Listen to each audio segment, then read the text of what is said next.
শায়েখ, গোপনে দান করা নাকি আল্লাহ বেশি ভালোবাসেন? হ্যাঁ, কারণ গোপন দান শুধু আল্লাহর জন্য হয়।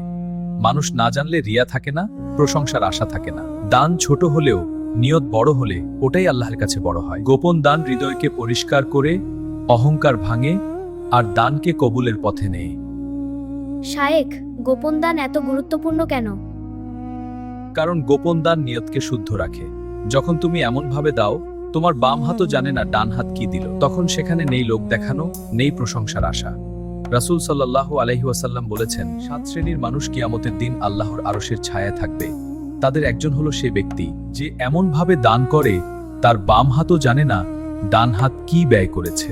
গোপন দান হৃদয়কে নরম করে, অহংকার ভাঙে, আল্লাহর সাথে সম্পর্ক গভীর করে।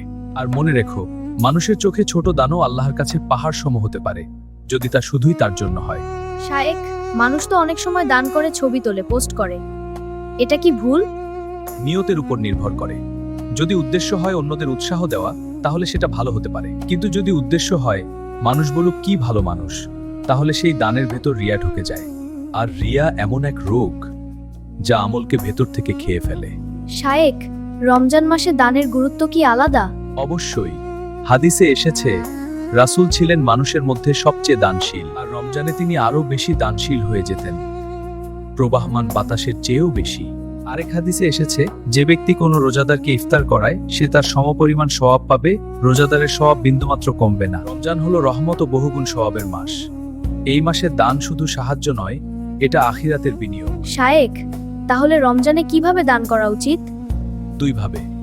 গোপনে যাতে নিয়ত শুদ্ধ থাকে, প্রয়োজন মতো প্রকাশ্যে যাতে অন্যরা উৎসাহ পায়। হতে পারে একটা খাবারের প্যাকেট, একটা পরিবারের মাসিক বাজার, একজন ছাত্রের ফি, অথবা নিঃশব্দে কারো ঋণ শোধ। রমজানে দান শুধু পেট ভরায় না, হৃদয়ও ভরায়। যে নিজে না খেয়ে থাকে সে যেন অন্যের না খাওয়ার কষ্ট ভুলে না যায়।